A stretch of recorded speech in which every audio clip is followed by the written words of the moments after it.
So once your inner realm was lit up, something somewhere, now you are waiting for the lighting up again. What is this? Being yourself, the clear sky of consciousness, in whose presence everything is known. So beautiful.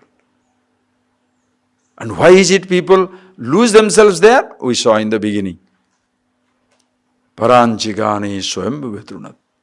The God himself as though has destroyed the man by giving him a set of sense organs which always look out. Tasmat parambasi. Therefore everybody looks out. Remember it once in a while, again and again, until it becomes your part of your life. Because you shall listen how extroverted I am, you recognize your mistake, after one day you completely forget, you are still again extroverted. This is why, because you don't remember it, continuously you are looking for new verse, new verse, new verse. Externalized. Another verse. Hey, the content of every verse is being with yourself. So that's why from various directions, from various dimensions, the truth is revealed. From the standpoint of your senses, from the standpoint of your karma, we saw it yesterday, Madhvadam Veda, Atmanam Jivamantikat, Ishanam Bhuta Bhavyasya. So one who enjoys this karma, the karma phala, Jiva, indeed is inseparable from Ishvara. We saw that in our beginning classes. We saw that when you say Ishvara, the God, it's not one name for one form. It is the name for all forms. Call it Ishvara, call it Omkar, which at once Uma, Gras, subtle causal universe, silence, before, after, in between. At once the form and the formless together. You want to name it? Om Divine. Call it Ishvara if you like. Nobody stands apart. Today morning I was talking to children. They understood. You can't believe the children's eyes are sparkling. The concept of totality and individual. You lose yourself in totality. Can we stand apart from totality? Think, just, that is where your contemplation is absolutely essential. As you are sitting down here, can you escape the space?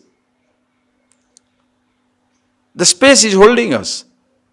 Air, sustaining us. Fire, sustains our body.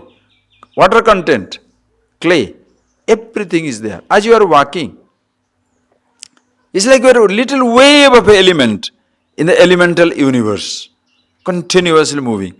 Never ever separate from the totality. Inseparable. Until the sense of I comes and the separation begins. The I comes and the separation begins. I am this body. When you create a little boundary, you shut yourself off from the whole creation itself. When you keep your, are you getting that? When you are creating a boundary around your house, you think you are creating a boundary around your house or shutting yourself from the whole world. You successfully create your isolation. Then it becomes you versus the earth, trespassers. When somebody comes, listen carefully, when somebody comes into your house, you consider him trespasser. When you are crossing your gate, you don't consider yourself trespassing into the earth. See how funny it is? This is my compound wall. If somebody jumps, trespassing. What about you crossing? You are trespassing into the universe, in the lap of the universe. In fact, can you really walk out, escape the embrace of the creation? Always the part of it. Every moment you are part of it. Always ever existing as a part of it. Tasmat Jiva Mantikat Ishvara. One and the same. One who knows it, Natato Bijigupsate. Thereafter no Bijigupsa. No fear. No fear of any kind. Water cannot drown the water. Can you? Can the water drown the water? Can the fire burn the fire? Very beautifully Shankara says one place, in amazing dimensions. Water drowns. Anything that is drowned is not water. Anything that is burnt is not fire. Fire burns. Anything that is burnt is not fire. Are you okay with it? Consciousness illumines. Anything that is illumined is not consciousness. If anything that is illumined is not consciousness, your red light, green light, shiverings, Kundalini going from top to bottom, bottom to top, are they known or unknown? Are they known or unknown? They are known, seen, objectified. So don't worry about it. Unconsciously you shall wait for it. Think, please think. Upanishads help us to think, not to be dud, waiting for some atom bomb to fall on your head for the explosion to take place. Don't wait for that. Then you shall wait for the teacher to touch you, top, bottom. For every touch also charging. Ishvara. If all these shortcuts are there, you think the book should not be burnt? Suppose there is such a shortcut. Krishna should, especially in war situation, Krishna should teach for 18 chapters. He should grab Arjuna, put that conch on his head or on his bottom, whichever, wherever it is. Wherever it is comfortable. Right? Then it goes, fight. In war situation, emergency situation, don't you think he should be doing that? 17 chapters of Gita.